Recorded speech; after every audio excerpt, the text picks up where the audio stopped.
추석 명절 예배 자리에 나오신 여러분 주님의 이름으로 축복하며 환영합니다. 우리 다 같이 자리에서 일어나셔서 찬송 18장 찬양하면서 하나님께 예배하겠습니다.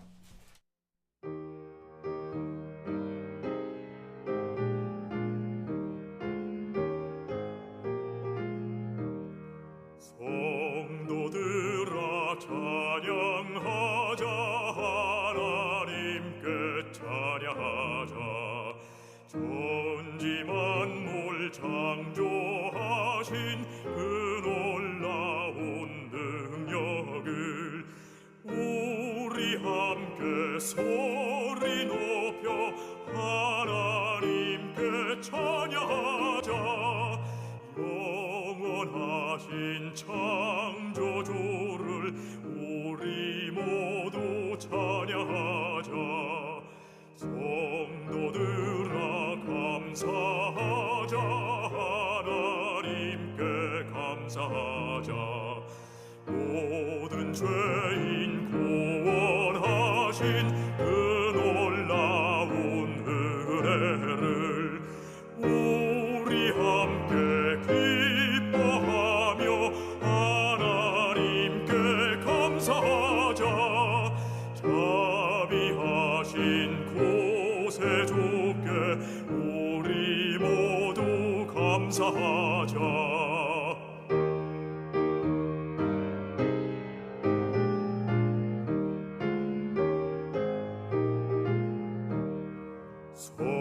성도들아 찬양하자, 하나님께 찬양하자. 하늘나라 영화로운 그 놀라운 영광을 우리 함께 큰 소리로 하나님께 찬양하자. 전국 영광 찬란함을 우리 모두 찬양하자.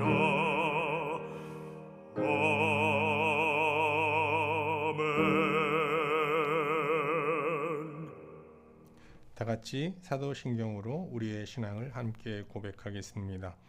나는 전능하신 아버지 하나님 천지의 창조주를 믿습니다. 나는 그의 유일하신 아들 우리 주 예수 그리스도를 믿습니다. 그는 성령으로 잉태되어 동정녀 마리아에게서 나시고 본디오 빌라도에게 고난을 받아 십자가에 못 박혀 죽으시고 장사된 지 사흘 만에 죽은 자 가운데서 다시 살아나셨으며 하늘에 오르시어 전능하신 아버지 하나님 우편에 앉아 계시다가 거기로부터 살아있는 자와 죽은 자를 심판하러 오십니다. 나는 성령을 믿으며 거룩한 공교회와 성도의 교제와 죄를 용서받는 것과 몸의 부활과 영생을 믿습니다. 아멘. 찬송 591장 찬양합니다.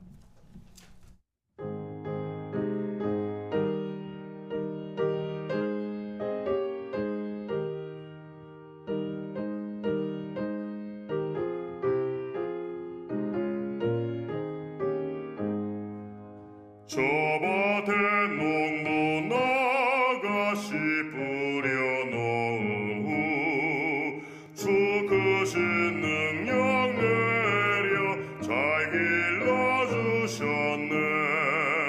또 사시사 잘 따라 햇빛과 단비를 저 밭에 내려주니 그 사랑 한없네. 온갖 귀한 선물 주님이 주신 것 그 풍성하신 은혜를 다 감사드리세. 저 상마들을 보라 참 아름답구나. 길가에 고운 꽃도 주님의 솜씨라. 저 공중 나는 새도 다 먹여주시니 그 사랑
같이 자리에 앉아서 함께 기도하시겠습니다.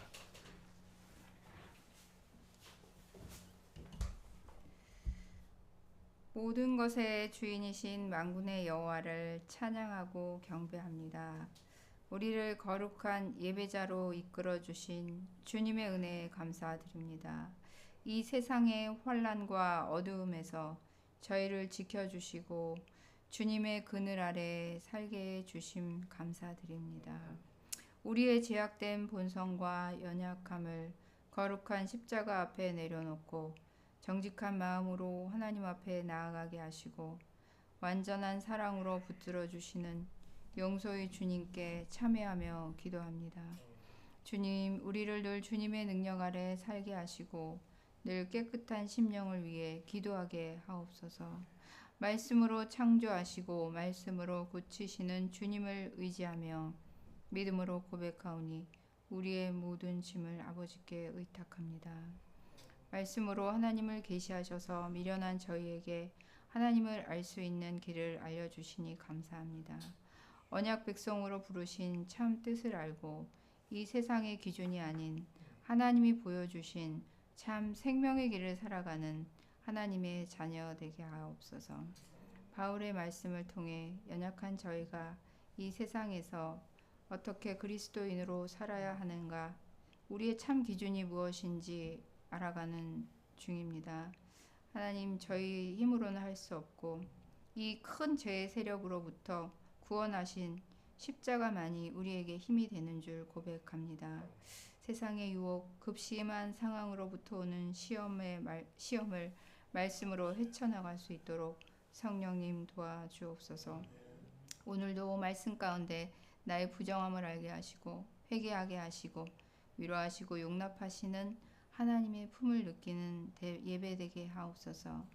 저희에게 또 추석 명절을 허락해 주셔서 긴 휴식의 시간 동안 또 가족들과 기쁜 시간을 갖게 해 주셨습니다. 하나님, 오고 가는 모든 성도들의 발걸음을 안전을 지켜주시고 우리의 모든 말과 언행에 하나님이 앞서 일하시는 휴식 시간이 되게 하여 주옵소서. 이 모든 말씀 예수님의 이름으로 기도합니다. 아멘.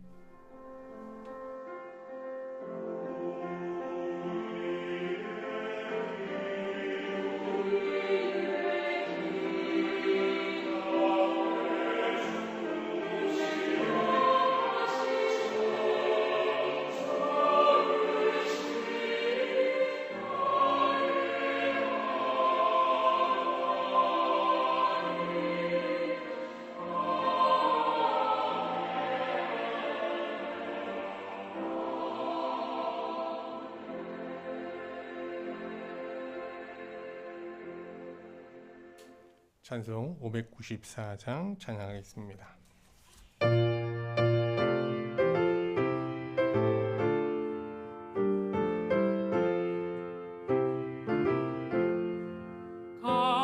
감사하세 찬양하세 주를 믿는 성도들아 하나님이 복을 주사 가난한 우리도 풍성하네 할렐루야 찬송하세 창조주 하나님 감사하세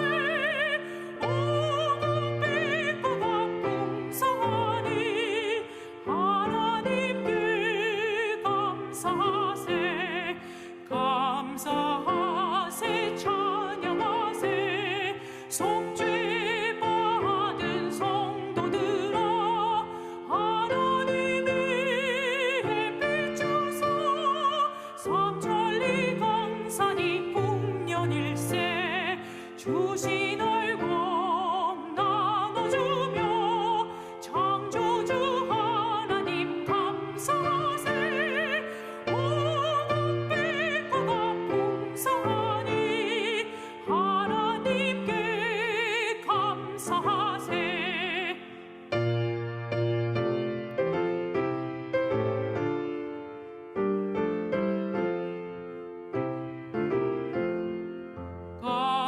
감사하세 찬양하세 은혜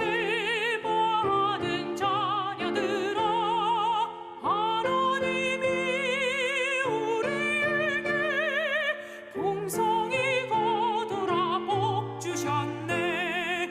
겉어들이 날고 걷고 창조주 하나님 감사하세. 오곡백과가 풍성하니 하나님께 감사하세.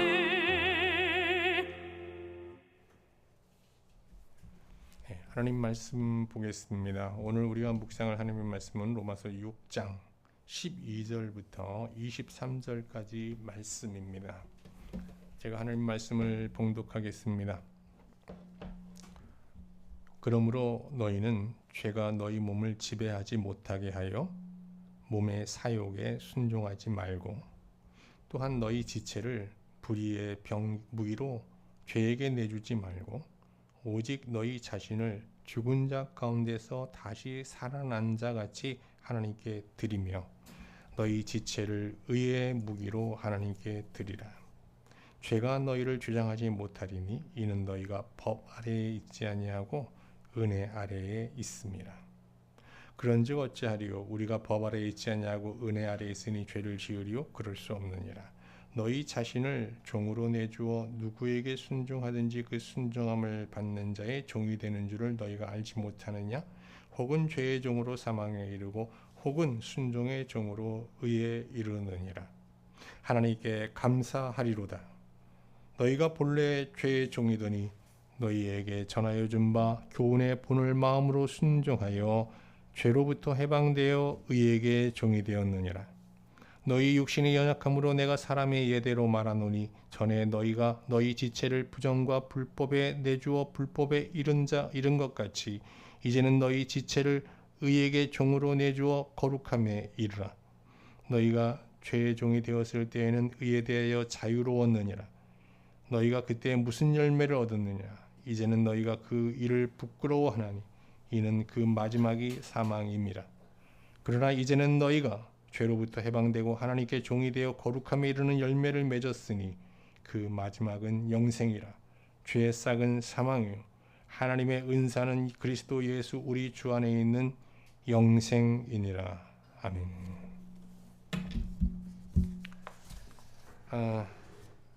로마서는 바울이 편지 형식을 빌어 로마 교회에 보낸 4편의 설교문이 들어있는 책이죠. 지금 우리는 로마서 1장 18절부터 로마서 6장 23절까지 이어지고 있는 로마서의 첫 번째 설교를 지금 살펴보고 있습니다. 이 설교에서 바울은 하나님의 진노 아래 있는 이방인이 율법 없이도 오직 복음을 믿는 믿음으로 하나님 앞에 의롭다함을 받고 하나님께 복종하면 영생의 삶에 이르는 과정을 쭉 파노라마처럼 펼쳐 보여주고 있습니다. 오늘 우리가 읽은 이 본문은 제1설교의 결론부입니다. 그렇죠? 이 설교가 이제 오늘 말씀으로 끝나잖아요. 이 결론부에서 바울은 온갖 불의를 행하며 죄의 종으로 살던 이방 신자들이 믿음의 신앙 안에서 하나님께 복종하는 의의 종으로 변화되는 과정을 다시 한번 요약하여 설명하고 있습니다. 죄의 지배 아래에 있는 인간은 율법을 가진 유대인이든 율법 없이 양심으로 사는 이방인이든 죄의 속박에서 벗어나 하나님께 복종하며 사는 의의 종으로 사는 길은 그것은 불가능합니다. 그렇지 않습니까? 예. 우리도 인생에 많은 시간 우리의 의지로 양심대로 살면서 의에 이르려고 해봤잖아요. 근데 안 됐으니까 우리가 신앙의 자리에 나온 거잖아요. 안 됩니다. 그러나 복음을 믿는 믿음으로 하나님 앞에 의롭다함을 받은 자는 죄의 세력에서 해방되어 하나님께 복종하는 의의 종으로 살 수 있는 기회를 얻게 됩니다. 그렇게 되는 건 아니에요. 기회를 얻는 거예요. 자, 우리가 여러분 예수님 다 믿고 우리가 복음을 믿고 하나님께 의롭다함을 받은 신자잖아요. 신자는 이제 어떻게 해요?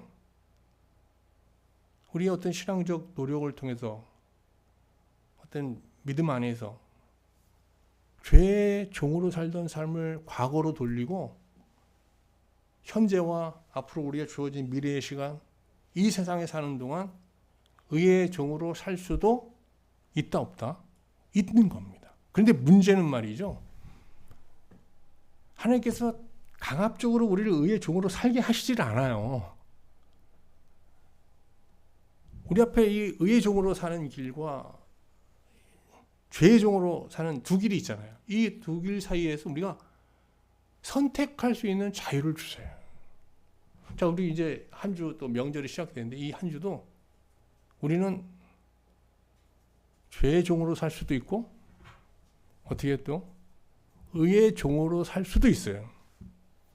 이걸 뭐라고 하면 선택의 자유라고 하는 겁니다.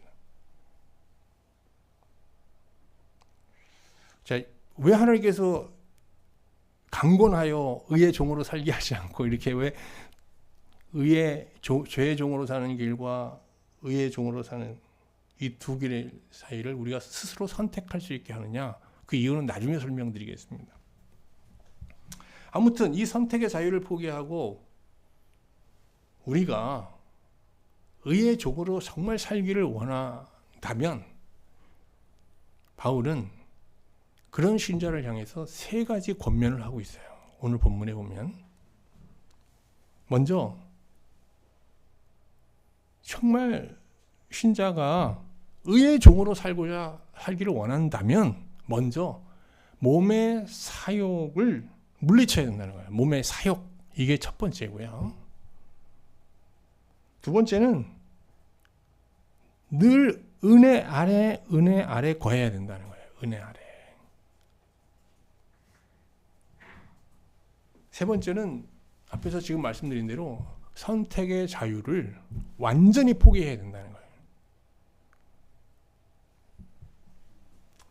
오늘 저는 여러분과 함께 사도 바울이 의의 종으로 살고자 하는 신자들에게 선포하고 있는 이 세 가지 권면을 이제 하나씩 차례로 묵상하면서 하나님의 은혜를 나누고자 합니다.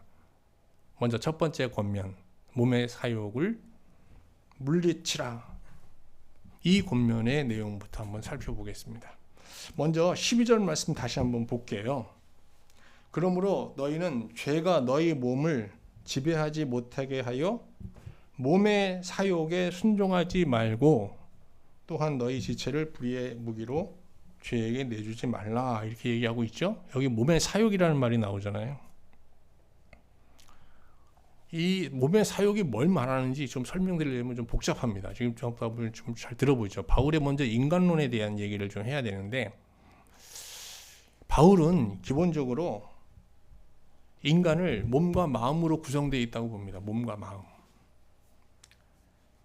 근데 몸과 마음은 동등한 권위를 갖고 있지 않아요. 몸은 항상 마음의 지배를 받게 되어 있습니다. 근데 인간의 마음은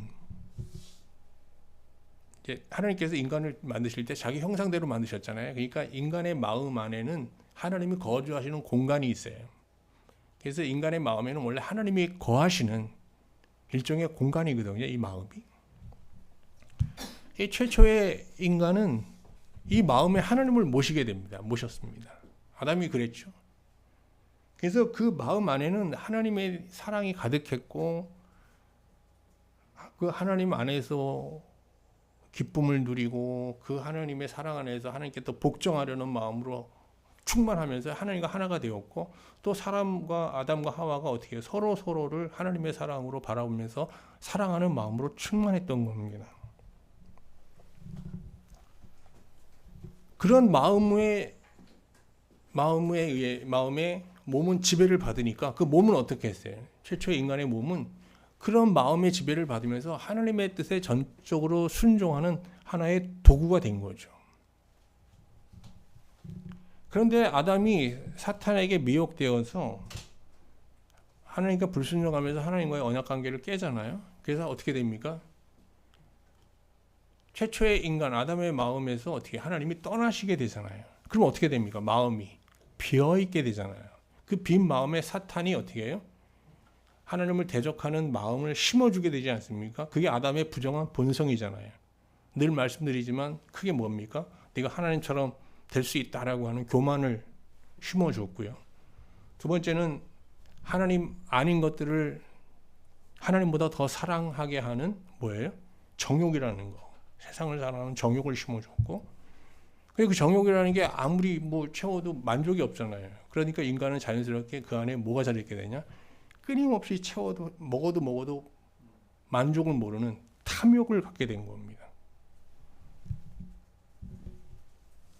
물론 인간의 그 마음에는, 하나님이 떠난 인간의 마음 속에 이런 교만과 정욕과 탐욕만 있는 건 아니에요. 양심도 남아 있어요. 그러나 이 죄의 세력, 사탄이잖아요. 이게 죄의 세력이에요. 죄의 세력에 완전히 지배를 받는 이 교만과 탐욕과 이 정욕이라는 이 본성을 양심이 제어하지 못합니다.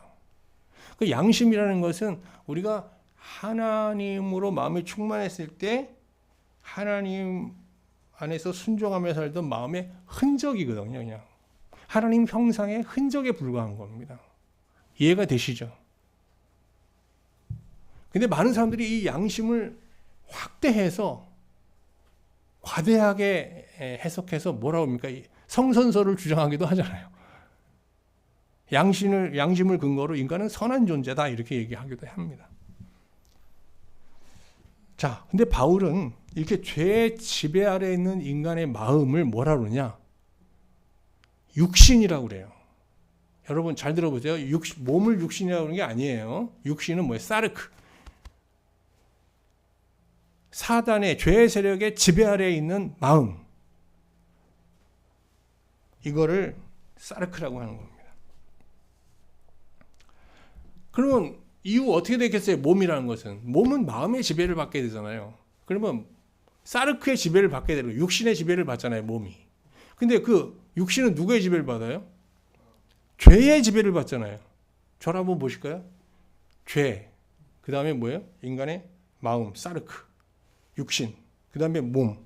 그러니까 몸은 뭐가 돼요? 죄의 종노릇하는 거예요. 그래서 그 몸은 무슨 몸이 된 거예요? 죄의 몸이 되는 겁니다. 원래 이 몸은 어떤 몸이었어요? 하나님께 순종하는 순종의 몸이었잖아요. 근데 이 몸이 뭐가 있어요? 죄의 몸이 된 거예요. 하나님께 대하여는 불순종하고. 이 몸이 이런 생활을 계속하면서 습관이 생기잖아요. 죄의 종노릇하는 습관. 이걸 뭐라 그러냐? 몸의 사욕이라고 하는 거예요. 하나님이 보시기에는 뭐예요? 몸에 대한 몸의 잘못된 습관이잖아요. 그죠? 그래서 이걸 몸의 사욕이라고 하는 겁니다. 몸의 사욕 얘기하는데 오래 걸렸습니다. 그러면 여러분 저를 보세요. 인간의 자기 의지나 양심으로 이 몸의 사욕을 제어할 수 있어요, 없어요? 안 된다고 그랬잖아요. 이걸 제어하려면 어떻게 해야 됩니까? 우리 마음이 바뀌어야 되잖아요. 그죠? 마음이 죄의 지배 아래 있으면서 어떻게 그 죄의 지배를 받는 육신, 사르크로 어떻게 우리가 몸의 사욕을 제어할 수 있겠어요? 안 되는 일이에요. 이건 바울의 이 권면은 불가능한 권면이에요. 그런데 말이죠. 우리가 복음을 믿고 예수 그리스도를 마음에 모시고 그 예수 그리스도와 연합하는 믿음의 신앙으로 사는 과정에서 어떤 일이 일어나는가 하면 예수의 십자가 죽음과 장사됨과 이 부활 사건으로 구성된 이 복음에 연합하는 과정에서 신자는 저랑 보세요. 사르크이잖아요. 육신. 교만과 정욕과 탐욕으로 가득한 이 아담의 본성, 육신, 사르크를 십자가에 못 박게 됩니다. 그리고 어떻게 돼요? 예수님과 함께 장사 지내서 묻어버리게 됩니다. 회개와 참회의 무덤 속에 가둬버리게 되거든요. 그럼 우리 마음이 어떻게 되죠? 마음이 어떻게 됐어요? 양심 조금 남아있지만 이 안에 뭐가 있어요? 비게 됩니다. 다시 빈 마음이 돼요. 그럴 때 이 빈 마음을 영이라고 하는 건데 이 한국말로 영 그런 건 아니지만 퓨니마라고 하는 건데 이 영이 되는데 이때 이때 하나님께서 우리 안에 내주하시게 돼요. 여기서 예수님이 내주하시던 하나님이 내주하시던 뭐 성령이 내주하시던 성삼위 하나님이 내주하시는데 그렇게 됐을 때 그거를 그 마음 하나님으로 가득한 마음을 뭐라고 하느냐? 영이라고 하는 거예요. 그래서 우리 안에는 우리 마음은 신자의 마음은 어떻게 해요? 사르크가 될 수도 있고 뭐가 될 수도 있어요? 영이 될 수도 있는 겁니다. 내가 오늘도 이 십자가 복음을 통해서 내 마음을 비우고 정말 내 안에 하나님으로 충만하게 하지 않으면 다시 우리 마음은 뭐로 돌아가요? 사르크로 돌아갑니다. 육신으로 돌아갑니다. 그런데 육신으로 돌아간 내 심령을 다시 하나님 앞에 돌아오면서 십자가 앞에서 예수님의 무덤 앞에서 정말 회개하고 통회하면서 다시 이걸 비워내면 그 하나님, 예수님은 성령 하나님은 언제든지 신자의 마음에 찾아오시거든요. 그럼 우리 마음이 뭐야 돼? 영이 되는 겁니다. 이제 아시겠죠? 더 정확하게 얘기하면 이제 뭐예요? 몸의 사욕을 제어하라, 물리쳐라 하는데 어떻게 물리치라는 거예요? 육신이 아니라 뭐로써요? 뭐로? 영으로 물리쳐라 이런 권면이에요. 자, 그래서 로마서 8장 13절 14절에서 몸의 사욕을 물리치는 방법을 보다 구체적으로 설명합니다. 한번 읽어볼까요? 너희가 육신으로 살면 반드시 죽을 것이로되 육신으로 몸의 사욕 못 물리친다는 거예요. 그죠? 죄의 종로로 살면 살 수밖에 없어요. 근데 보세요. 영으로서 몸의 행실을 죽이면 이제 무슨 말인지 아시겠죠? 몸의 행실이 뭐예요? 우리가 몸의 사욕 죽이면 살리니 무릇 하나님의 영으로 인도함을 받는 사람은 곧 하나님의 아들이라. 신자는 다 하나님의 아들이고 하나님의 아버지라고 부르는 자녀지만 진정한 자녀는 누가 하나님의 자녀냐? 입술로만 하나님을 아버지라고 부르는 사람이 진짜 하나님의 아들이 아니라 진짜 하나님의 아들은 어떤 사람이에요? 육신을 십자가에 못 박고 빈 마음속에 성령 하나님을 모시고 그 영으로서 몸의 행실을 죽이면서 진정 마음 중심으로 하나님께 복종하며 사는 자, 그 자가 누구다? 참된 하나님의 아들이다. 그가 진정한 신자다 라고 바울은 말하고 있는 겁니다. 자, 이제 몸의 사욕을 물리치라는 바울의 권면 어떤 건지 아시겠죠? 이거 우리 힘으로 절대 못 물리칩니다. 뭐로? 육신이 아니라 사르크가 아니라 뭐로? 영으로. 자, 이제 두 번째 권면 보겠습니다. 두 번째 권면은 은혜 아래 거하라는 겁니다. 은혜. 이게 무슨 말일까요? 복음서에 보면요, 예수님을 만나서 하나님의 구원을 맛보고 경험한 사람들이 많이 나오잖아요. 정말 수를 다 헤아리기 어려울 정도로 많이 나오는데, 여러분 그 많은 사람들 중에 예수님을 통해서 가장 큰 하나님의 구원과 가장 그 드라마틱한 구원을 받은 사람은 누구라고 생각하세요, 여러분? 아니, 다 다를 수 있지만 나사로 아닌가요? 나사로 왜 답을 맞추셨나요? 예, 우리 권사님이 맞추셨네요. 죽었다가 살아났잖아요, 진짜. 아니, 그거보다 더 큰 구원이 있을 수 있겠어요? 이게 구사일생의 구원이잖아요. 우리 주변에도 보면요, 나사로처럼 신앙생활 중에 정말 죽었다가 살아난 구사일생의 구원을 받은 사람들이 있잖아요. 그분들 대체로 보면 어떻게 해요? 다시 죄의 종으로 사는 분들 많지 않고, 그런 정말 강한 큰 구원을 경험하는 사람들은 정말 특별한 마음으로 하나님께 특별하게 순종하는 그런 특별한 신자의 삶을 사는 경우가 많지 않습니까? 그런데 바울 사도는 모든 시대 모든 신자가 나사로처럼 하나님으로부터 특별한 구원을 받은 특별한 사람들이라고 말합니다. 무슨 얘기입니까? 로마서 6장 13절 말씀 볼까요?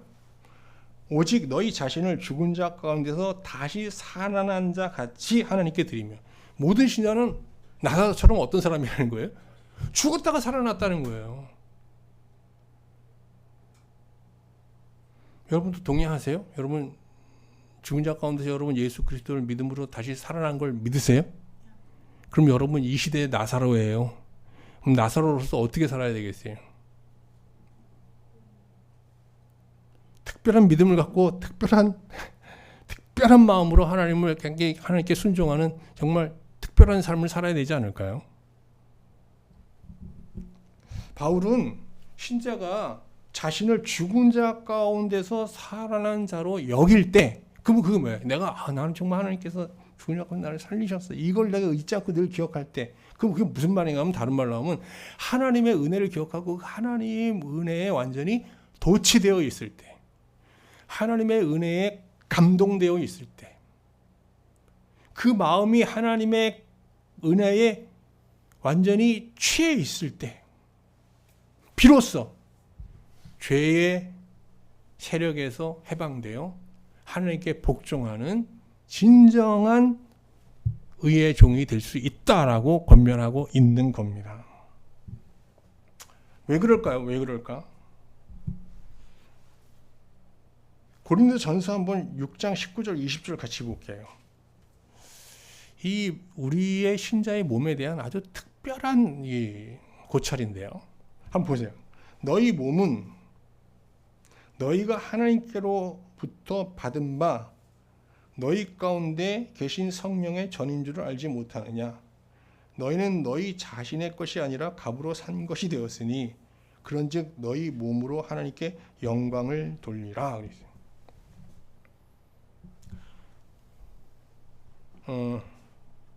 여러분, 몸이라는 거는 뭐로 구성되어 있죠?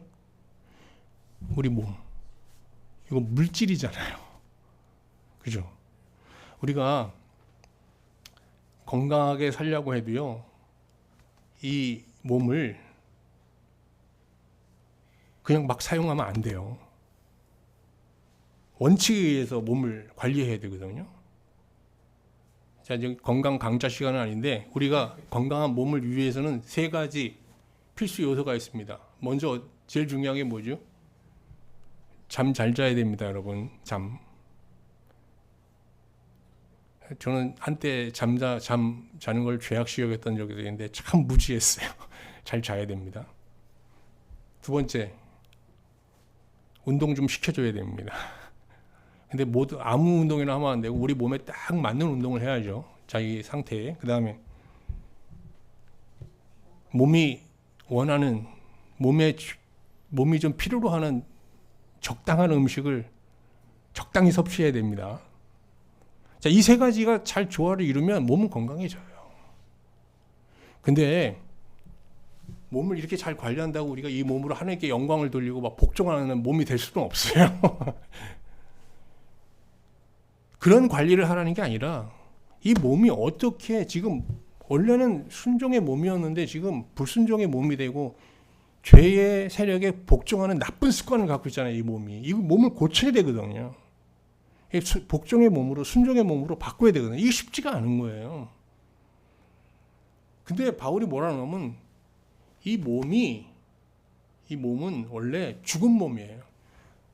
이 죄의 세력에 복종하는 몸은 심판받아 멸망할 몸이에요. 근데 지금 예수 그리스도를 믿고 복음으로 말미암아 지금 살아 있잖아요, 이 몸. 그럼 이 몸은 누구 거냐? 하나님의 것이라는 거예요.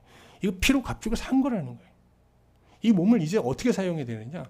자, 내 마음에 하나님을 모셨죠. 그럼 마음의 성전이 되었잖아요. 근데 이 마음의 지배를 받고 있는 이 몸도 그러면 동시에 어떻게 되냐? 마음뿐만 아니라 몸도 뭐가 되는데 하나님을 모신 성전이 되어야 된다.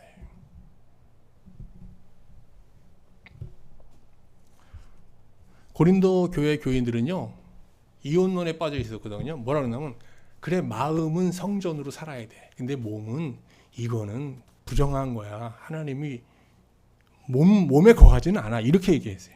그래서 어떻게 해요? 막 교회에서 예배드리고 이럴 땐 아주 거룩하게 예배드리면서 나가서는 어떻게 해요? 이 몸으로 온갖 죄를 다 보면서 살고 있었거든요. 이게 이혼론 신앙이에요. 근데 바울이 뭐라고 하냐? 마음만 성전이라고? 모두 성전이다. 신자의 몸도 성전이 되어야 한다. 하나님의 것이다. 라고 말하는 겁니다.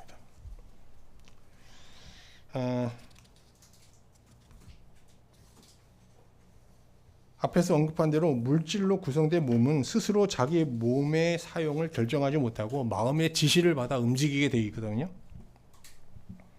그러니까 신자가 몸을 육신이나 죄의 세력에 내주면 불의의 병기가 되는 겁니다.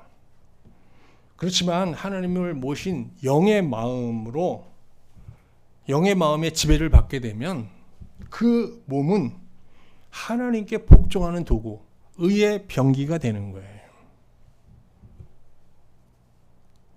그러므로 신자가 하나님께 복종하는 삶을 살려면 하나님의 은혜로 충만하여 그 은혜의 충만함이 마음뿐만 아니라 어디까지 와야 돼요? 몸까지 내려와야 돼요. 몸까지 퍼져 나가야 되는 겁니다. 여러분, 하나님의 은혜가 이번 추석 때 몸까지 내려가시기 바랍니다. 몸.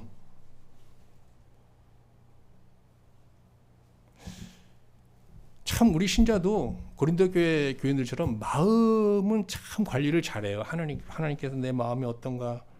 근데 자기 몸은 자기 거라고 생각하는 사람이 많아요. 내 몸은 지금 하나님의 지배 아래에 있는가? 내 몸은 성전으로 쓰임받고 있는가?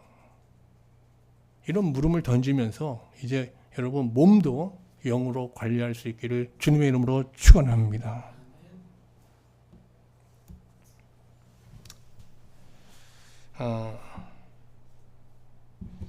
바울은 그 유대 신자로서 또 바리새인으로서 양심과 선의지로 정말 누구보다 열정적으로 자기 몸을 복종시켜 의에 이르려고 했잖아요. 근데 물론 실패했고요. 근데 바울은 예수 그리스도를 믿는 믿음으로 말미암아 이제 어떻게 해요? 자기 몸으로 하나님께 복종하는 이제 의의 종으로 변화된 삶을 살게 된 거예요. 그래서 오늘 이 설교의 마지막 부분에서 감사 기도를 드리고 있는데 바울이 하나님부터 받은 은혜가 얼마나 많겠어요. 근데 그가 하나님 앞에 가장 크게 감사하는 것은 죄의 세력에 굴복하며 살던 부끄러운 삶을 종식시켜 주시고 이제는 하나님께 진정 복종하는 의의 삶을 살게 해주신, 의의 종으로서 살게 해주신 그 하나님의 은혜에 감사하고 있어요. 한번 확인해 볼까요? 6장 17절이에요. 하나님께 감사하리로다 하는데 이 원어에 보면요 소리 지르는 거예요. 여러분 보세요. 그냥 환호하는 거예요. 하나님께 감사하리로다 하고 소리치는 거예요. 소리치는 거예요. 큰 소리로 감사하는 거예요. 뭘 그렇게 감사하냐? 큰 소리로. 너희가 본래 죄의 종이더니 너희에게 전해준 바 교훈의 본을 마음으로 순종하여 죄로부터 해방되어 의에게 종이 되었다. 뭘 그렇게 기뻐하고 감사하는 거예요? 아니 죄의 종으로 살던 자가 어떻게 해요? 의의 종으로 살게 했다. 이 변화에 크게 감사하고 있는 겁니다. 그러면 여기서 우리가 알 수 있죠. 바울이 죄의 종으로 살면서 얼마나 불행을 경험하고 얼마나 고통스러웠는지. 저도 이렇게 하루에 많은 시간을 운전하고 있는데 운전하다 보면요. 과거에 부끄러운 열매 맺었던 삶들이 이렇게 떠오르잖아요. 그럼 그 시간 정말 밖은 해가 쨍쨍 찌는데 내 마음은 암흑으로 바뀌잖아요. 그게 얼마나 정말 사람을 비참하게 만들고 정말 불행하게 만드는지 몰라요. 그 부끄러운 열매들이. 근데 더 고통스러운 건 그 부끄러운 열매를 지금도 맺고 있을 때, 지금도 내가 그 부끄러운 열매를 맺고 있네라는 걸 확인했을 때 정말 그 절망은 어마어마하죠. 여러분도 마음에 그런 게 있죠. 이 부끄러운 열매 과거로 돌리고 과거에 맺은 부끄러운 열매는 어떻게 하겠어요? 할 수 없잖아요. 근데 그 열매를 지금 앞으로 맺지 않기를, 다시는 이런 열매를 맺는 부끄러운 삶을 반복하지 않기를, 그러면서 정말 이제는 좀 새로워져서 하나님께 복종하는 거룩한 열매, 의의 열매를 맺으며 살기를 여러분 바라는 기도가 있잖아요.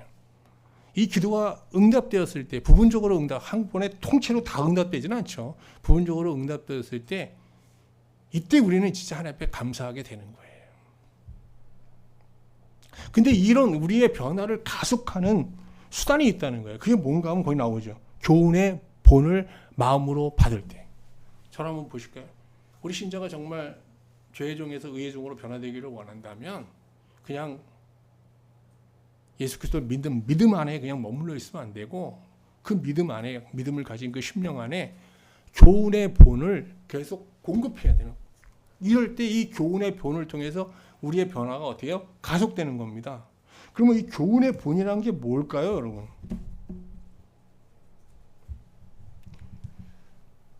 교훈의 본. 여기 본이라는 단어를 좀 주목할 필요가 있어요. 참 영감 있는 단어예요, 이 본이라는 단어가. 이 본이라는 단어는 주물이라는 뜻이에요, 주물. 주물로 만들어진 새로운 형상, 이런 뜻이에요. 교훈은 뭐겠어요? 말씀이에요. 말씀. 하나님 말씀. 본이라는 단어에서 보듯이 하나님 말씀 안에는 금속을 녹여 새로운 형상을 만들어내는 용광로와 같은 강력한 힘, 에너지가 여기 내재되어 있는 겁니다. 여러분, 이 말씀 안에 우리의 심령을 녹여 새롭게 만들 수 있는 용광로 같은 에너지가 이 말씀 안에 있다는 거예요. 이 말씀을 우리 마음속에 받아들일 때 이 말씀이 우리 안에 와서 우리를 어떻게 해요? 우리의 옛 본성을 녹이고 우리를 어떻게 그리스도의 새 본성으로 변화시켜 나간다라는 거죠.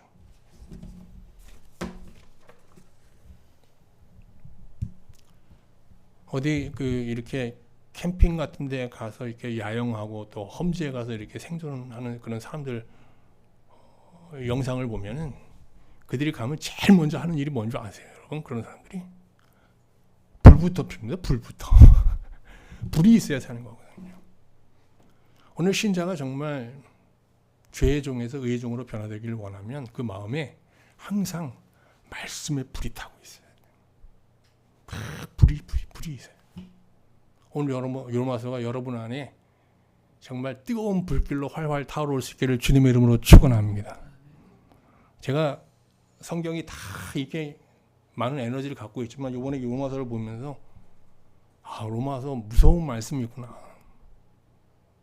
로마서는 정말 용광로 같은 말씀이구나. 그래서 그 많은 사람들이 로마서를 통해서 변화된 거구나. 이제 그런 깨달음을 얻게 되는데 오늘 로마서를 통해서 여러분 정말 교훈의 본, 여러분의 심령을 새롭게 녹여 거듭나게 하는 그런 엄청난 말씀의 에너지를 경험할 수 있기를 주님의 이름으로 축원합니다. 자, 이제 세 번째 권면 볼까요? 세 번째 권면은 선택의 자유를 완전히 포기하라는 겁니다. 자, 바울이 신앙 안에서 언급하는 자유는 크게 세 가지입니다. 첫 번째는요, 우리가 죄의 지배 아래 있었잖아요. 그 죄의 지배 아래에서 벗어나는 해방의 자유예요. 그죠? 많이 언급되어 있어요. 로마서에도 자주 언급되는데 로마서 6장 18절 보면 죄로부터 해방되어 의에게 종이 되었느니라. 무슨 자유예요? 이게 바로 해방의 자유. 또 로마서 8장 2절에도 보면 이는 그리스도 예수 안에 있는 생명의 성령의 법이 죄와 사망의 법에서 너를 해방하였습니다. 이게 다 뭐예요? 예, 해방의 자유를 말하는 겁니다. 죄의 속박에서 벗어나는 해방의 자유. 두 번째 자유가 있어요. 이 자유가 좀 어려워요. 자발적 자유예요. 자발적 자유. 자발적 순종의 자유라고 얘기하면 더 정확하겠네요. 로마서 6장 20절 한번 보세요. 너희가 죄의 종이 되었을 때에는 의에 대하여 자유로웠느니라. 여러분, 이제 다 우리가 죄의 종으로 살았어요, 과거. 근데 죄의 종으로 살면서도요, 그 죄의 종으로 살면서 불편하게 사는 사람이 있고요, 아무 불편 없이 그냥 편안하게 죄에 복종하며 사는 사람들도 있어요.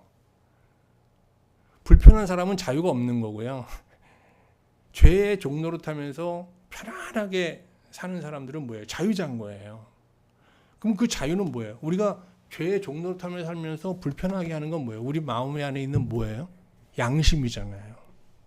그러면 우리가 그 죄의 종노릇하면서 불편 없이 그냥 이렇게 편안하게 그냥 죄에 복종하는 삶을 살려면 어떻게 되겠어요? 양심이 어떻게 되겠어요? 죽어야 돼요. 그래서 죄의 종노릇하면서 아무 불편 없이 자유롭게 복종하는 사람들을 뭐라 그러냐? 성경은 양심에 화인 맞은 자다 그래요. 그러니까 양심이 어떤 자다? 죽은 자라는 거예요. 양심이 죽어야 우리가 죄 아래에서 자유를 누리는 거예요. 그러면 신자가 하나님께 복종할 때 의의 종으로서 하나님께 복종하면서 자유를 누리려면 우리는 어떻게 해야 돼요? 뭐가 죽어야 돼요? 우리 안에? 육신, 죄에 복종하며 사는 삶을 거기서 기뻐하고 만족하는 이 우리의 그 부정한 본성이 어떻게 돼요? 사르크가 화인 맞으면, 육신이 화인 맞으면 어떻게 되는 줄 아세요? 이 하나님께 복종하는 사람을 억지로 막 힘써서 하는 게 아니라 기쁘게 하는 거예요. 자발적으로 하는 거예요. 이게 뭐예요? 자유자의 순종이에요. 그런데 롯의 아내가 어떻게 됐어요? 그 소돔과 고모라 성을 빠져나올 때 어떻게 해요? 복종하잖아요. 복종하는데 어떻게 해요? 뒤를 돌아봐요. 저기 뭐가 있는데, 세상의 어떤 기쁨을 아쉬워하고 세상에 있는 것, 하나님은 이쪽에 있고 세상에 있는 것들이 있는데 하나님 한데 향해 가면서 복종하는 삶을 살면서도 어떻게 해요? 세상을 동경하는 두 마음으로 복종하는 것, 이거는 자유가 없는 복종이잖아요. 이건 자발적 순종이 아니라 어떤 순종입니까? 억지로 화를 면키 위해서 행하는 종이잖아요. 종들은 어떻게 해요? 종이라는 건 단어가 있으니까 군대에서, 저는 군대 생활 3년 하면서 복종을 하면서 살았는데 그 복종은 여러분 자발적인 게 아니었습니다. 억지로 하는 복종이잖아요. 바울은 우리의 복종은 어떤 복종이 돼야 된다? 자유로운 복종, 자율적인 복종까지 승화돼야 된다라고 말하고 있는 겁니다. 그래서 로마서 8장 15절에서 이런 말을 하죠. 너희는 다시 무서워하는 종의 영을 받지 아니하고 양자의 영을 받았으므로 우리가 아빠 아버지라 부르짖느니라. 정말 참된 자녀는 하나님 말씀에, 하나님의 뜻에 억지로 순종하지 않는다는 거예요. 여러분, 그 회개하고 돌아온 탕자가 아버지 집에서 어떻게 억지로 순종했겠어요? 아니잖아요.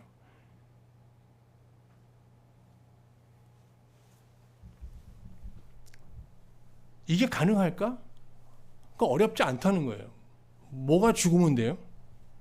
아니, 우리가 죄 아래 살 때 양심이 죽은 자들을 봐라. 양심 화인 자들, 맞은 자들을 봐라. 어마어마한 죄를 지으면서도 어떻게 해요? 아무런 죄책감도 느끼지 않고 자유롭게 살지 않느냐. 마찬가지다. 우리도 하나님 안에서 의의 종으로 살면서 이 육신을 제대로 죽이면 우리도 어떻게 된다? 우리도 자유롭게, 뭐 손해보는 마음으로 막 하나님께 복종하는 게 아니라 기꺼이 온 몸과 마음을 바쳐 복종할 수 있게 된다라고 말하는 겁니다. 자, 그리고 이제 마지막으로 바울이 신앙 안에서 얘기하는 그 자유는 선택의 자유거든요. 우리가 이제 의의 종으로 살 수 있게 되었잖아요. 그럼 하나님께서 강압적으로 좀 의의 종으로 살게 하시지 왜 이런 선택의 자유를 주셨을까? 자, 여기서 한번 물어볼게요. 왜 선택의 자유를 주신 것 같아요, 여러분? 강압적으로 의의 종을 가게 하게 하면 우리의 복종은 어디에 갇혀요? 앞에서 지금 두 번째 얘기한 자발적 순종이 어떻게 불가능해지는 거잖아요. 자, 저를 한번 보세요. 제가 이제 의의 종으로, 복음을 믿고 의의 종으로 살아요. 근데 내가 조금만 잘못하잖아요. 그럼 하나님께서 바로 상황으로 징계를 만약에 해요. 자, 내가 이제 오늘 나가서 마음이 좀 이상한 마음을 품고 운전했어요. 바로 사고 나게 해요. 바로 손실 보게 해요. 계속 그러면 어떻게 되겠어요, 제가? 무서워서 어떻게 되죠? 무서워서. 자꾸 화를 면키 위해서 어떻게 해요? 복종해요. 그럼 이건 뭐예요? 자녀예요? 종이에요? 종이에요. 노예예요, 노예. 철장 없는 감옥에서 살면서 복종하는 거예요. 제 손과 발에는 사실은 보이지 않는 사슬이 묶여 있는 거예요. 이런 복종을 하나님께서 원하지 않는 거예요. 그래서 여러분과 저에게 뭘 주셨어요? 선택의 자유를 주신 거예요.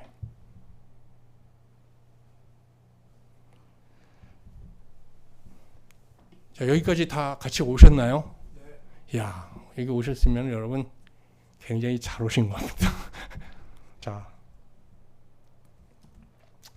근데 우리가 이 선택의 자유를 완전히 포기하고 정말 억지 순종이 아니라 절반의 순종이 아니라 자발적 순종으로 하나님께 순종하게 될 때 어떤 복을 받게 되는지 이제 마지막으로 바울이 말합니다. 6장 21절 22절입니다. 너무 귀한 구절이에요. 너희는 그때 무슨 열매를 얻었느냐? 이제는 너희가 그 일을 부끄러워하나니. 여러분, 죄의 지배하러 살던 때, 죄의 종로로 타며 살던 때 정말 부끄럽지 않으신가요? 너무너무 부끄러워요. 죄의 종로로 타며 목회했던 시간도 있었는데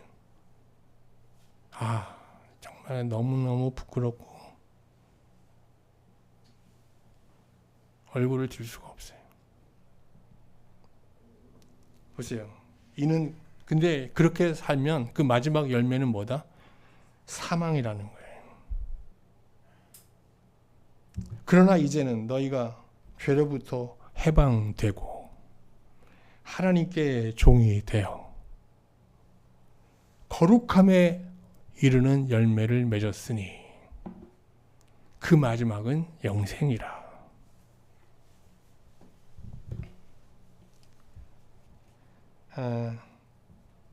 그러면서 이 제1설교를 이런 선언으로 마칩니다. 죄의 삭은 사망, 하나님의 은사는 주 안에 있는 영생이다 라고 외치면서 이 긴 설교를 마무리하게 됩니다. 멋진 선언이죠. 우리가 죄의 종로로 타는 죄의 종의 삶의 마지막은 뭐다? 사망입니다. 그런데 우리가 하나님의 은혜로, 하나님의 은혜에 도취되어 이렇게 힘들지만 죄의 종으로도 살던 삶을 과거로 돌리고 하루하루 의의 종으로 살고자 발버둥 치는 우리의 인생의 마지막은 뭐다? 영생이다.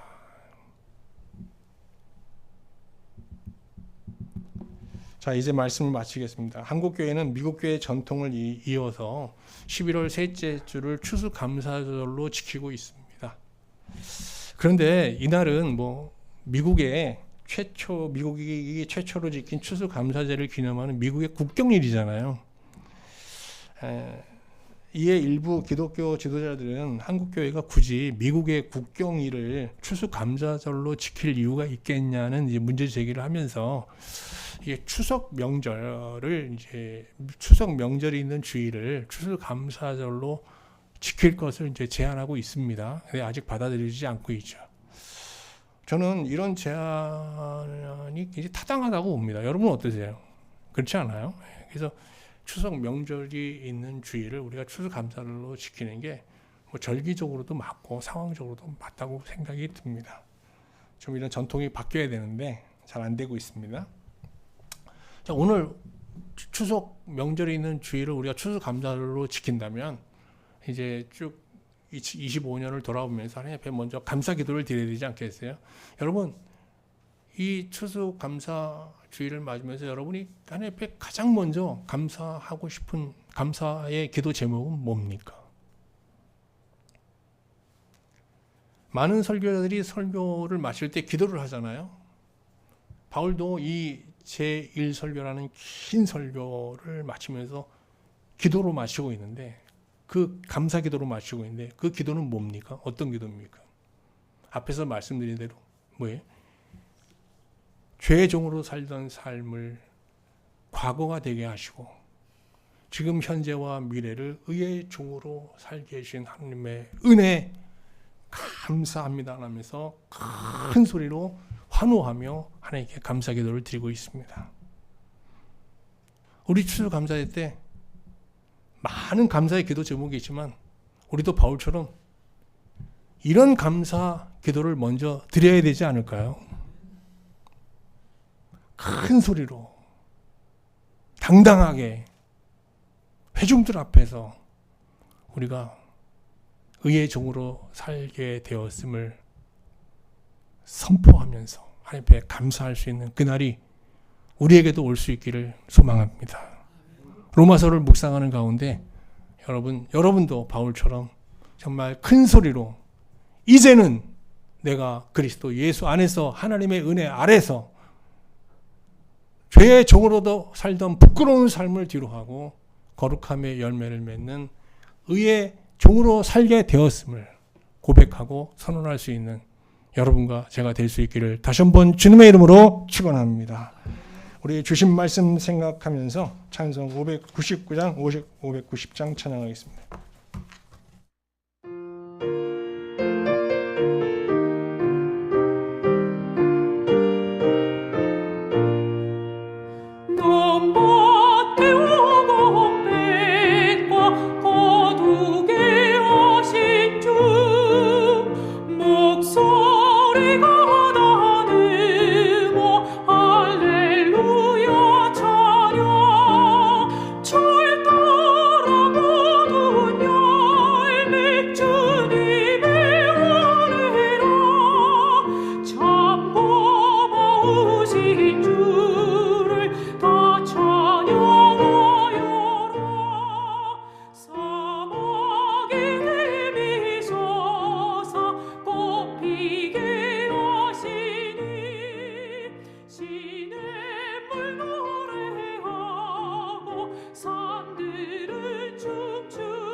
다 같이 일어나서 봉헌하시겠습니다.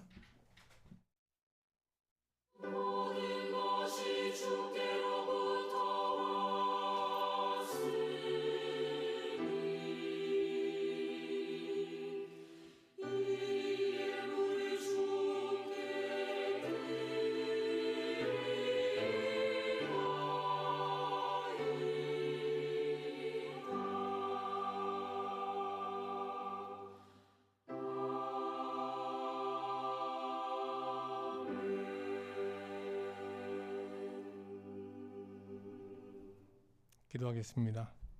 하나님, 우리 사랑하는 성도들이 이 한 주간 하나님의 은혜 아래 살다가 하나님이 주신 소산 중 일부를 구별하여 하나님께 드리며 이 물질과 함께 우리의 몸과 마음도 함께 드립니다.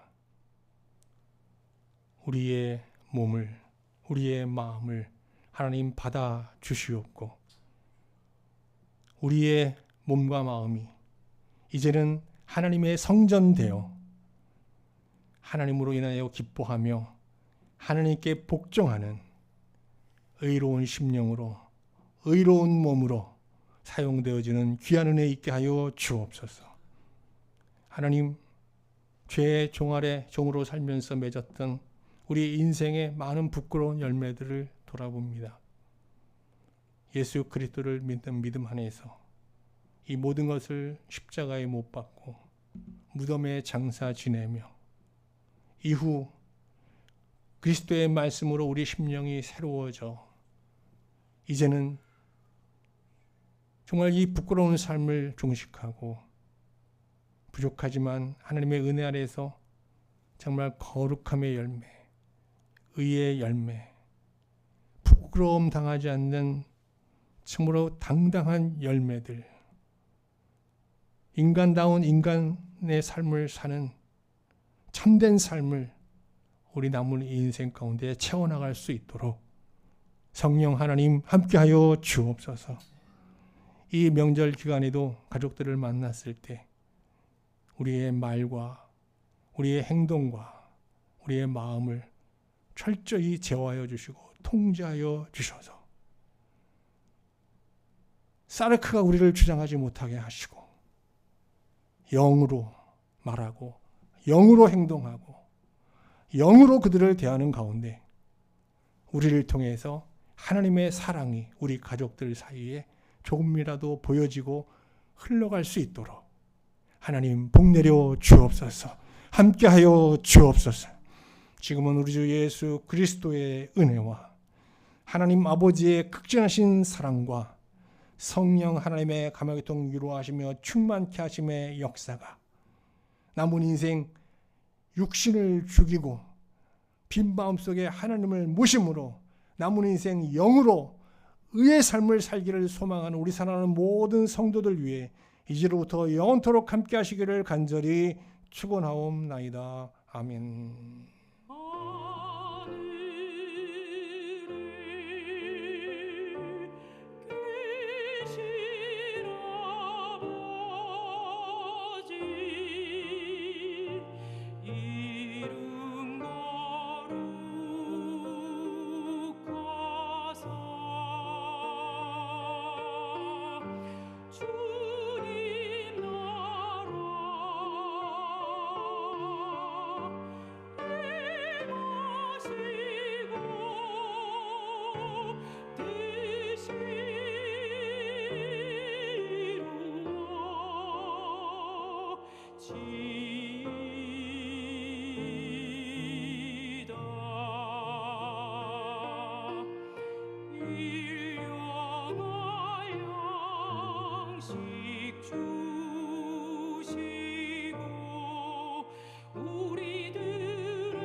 시옵시고 또 시옵시고